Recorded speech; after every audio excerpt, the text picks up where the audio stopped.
올해 갑진년 해운의 이 범띠이신 분들 올해 같은 경우는 건강만 유의하시고 조금 인간으로 인해서 뭐 새로운 인간도 들어오시는. 안녕하십니까. 안녕하세요. 인천에 사는 용처남입니다. 반갑습니다, 스님. 네. 그래서 오늘 또 저희가 63세가 되신 우리 범띠분들의 갑진년 운세 한번 쭉 알아볼 건데요. 이분들 갑진년 운세 알아보기에 앞서서 그 신점으로만 점사를 보시잖아요. 신점으로 바라봤을 때 이분들 딱 떠올린다면은 어떠한 것들이 우선적으로 좀 생각이 나실까요?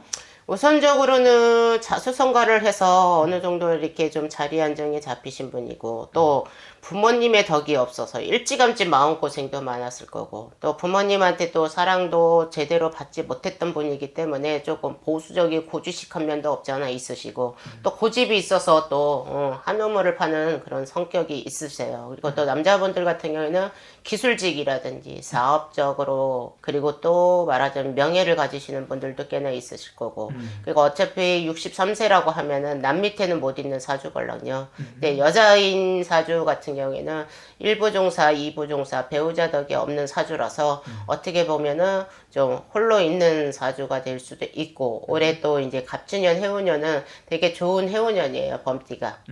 그러면서 이 범띠가 솔직히 되게 험상궂고 되게 좀 이기적으로 생각할 수도 있지만 의외로 여자인 분들은 정이 많고 인정이 많으신 분이야. 그래서 내 실속을 못 차리는 부분이 많단 말이야.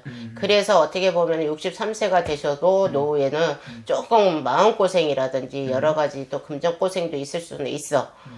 그래서 인정 같은 것도 적당히 인정을 좀 부렸으면 좋겠고, 내 실속을 좀 차리시고, 또 무엇보다도 갑진년 해운년에는 건강이 조금 안 좋을 수 있습니다. 그래서 건강에 유의를 조금 하셨으면 좋겠습니다. 야, 그러면 선생님, 이분들 선생님 말씀해 주신 것처럼 그런 부분들만 좀 유념을 한다면 반대로 올 한해 좀 얻어갈 수 있는 것들은 좀 어떤 게 있을까요? 그래도 집안에 새 식구가 늘으라는 수준이고, 또 올해 같은 경우는 또 나한테 도움이 되는 기인이 들어올 수도 있고, 또 인간으로 인해서 조금 이제 좀 마음으로 이제 편안해질 수도 있는 그런 수준이 될 수도 있는 그런 해운년이 될 수 있을 것 같아요. 오케이. 그러면 선생님, 이분들 같은 경우는 지금까지 살아오면서 이분들은 어떤 이유 때문에 눈물을 가장 많이 흘리신 거예요? 일단은 좀 배우자 덕이 없고, 인덕이 없고, 외로운 사주이다 보니까 조금 유년기에 젊었을 때는 좀 사서 고생을 해야 되는 사주죠. 그리고 또 뭘 해도 또 되는 노릇이 없고, 뭘 해도 안 되는 그런 수가 좀 많기는 한데, 마음고생을 좀 말로 이루 못할 정도로 많이 하신 분이라고 보시면 돼요. 좀 그럼 이분들 좀 힘든 일이 있거나 좀 고민거리가 있어도 딱 털어놓는 그런 스타일이 또 아닌가 보네. 원래 자체가 이 범띠들이 말하자면 여자들 같은 경우에는 친한 사람 아닌 외에는 말을 조금 좀 아끼는 스타일이기는 해요. 근데 남자이신 분들은 조금 묵묵부답으로 내 고집으로 가야 되는 성향을 가지기도 하고, 여자이신 분들은 조금 말하자면은 외롭다 보니까는 사람들로 인해서, 그러니까 한번 인연을 맺었다 싶으면은 인연을 끊지 않으려고 하는데, 그것도 사람을 봐가면서 내 사람을 내 옆에다 두는 것도 나쁘진 않을 것 같습니다. 그리고 이분들 어떻게 보면 이제 갑진년 63세가 됐잖아요. 그럼 이 나이면 이제 아무래도 정년 퇴임하신 분들도 많으실 나이인데, 이제 인생의 두 번째 인생을 준비하시는 분도 많으실 것 같아요. 그러다 보니까 새로운 변화라든지 도전 이런 것도 준비하시는 분 많을 것 같은데, 그런 것들은 좀 어떻게 보이실까요?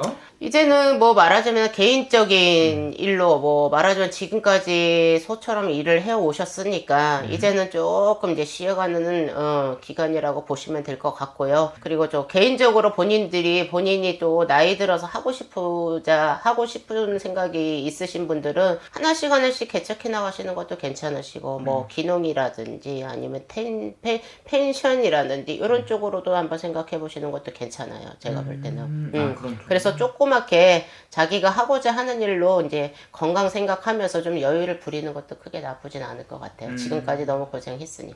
지금까지 고생 많이 했으니까. 그럼 이분들은 오히려 내가 어떻게 보면 외롭고 지금 혼자서 고독하게 걸어온 이 길들을 이 말년에 좀 이런 것들을 좀 보답을 받는 시즌들이 좀 어느 정도 63세라면은 어느 정도 이제 좀 내가 살아가기에 좀 어느 정도 이렇게 뭐 재물이라든지 재산이라든지 어느 정도 이렇게 만들어 놓으신 분들도 있으시고, 또 그리고 또 남자분들은 좀 어느 정도 이렇게 기반을 잡아 안정하고 안정적이신 분들은 또 놀러 다니고 또 여유를 부리시는 분들도 계시고 그럴 거고, 또 지금에 와서 또 이제 개인적으로 제가 본인들이 개인적으로 하고 싶은 일을 또 하고 사시는 분들도 있을 텐데, 제가 볼 때는 그래도 지금까지는 뭐 열심히 살아왔지만 조금 여유를 부리시는 것도 나쁘지 않을까 싶습니다. 알겠습니다, 선생님. 네. 어쨌든 이분들 위해서 마지막 말씀도 해주시면서요. 마지막 인사도 부탁드릴게요. 네, 올해 갑진년 해운의 이 범띠이신 분들, 올해 같은 경우는 건강만 유의하시고, 조금, 인간으로 인해서 뭐, 새로운 인간도 들어오시는 그런 인연법도 있고, 또 집안에 또 새 식구가 늘 수도 있는 그런, 식구의 이제, 인간의 덕이 있으시니, 조금 마음의 여유를 좀 가지시고, 본인들이 이제 좀, 지금까지 이제 어느 정도의 인생을 살아보셨으니 조금 여유를 갖고 편안한 마음으로 해운년을 좀 보내시면 어떨까 싶습니다. 네. 알겠습니다. 감사합니다. 감사합니다.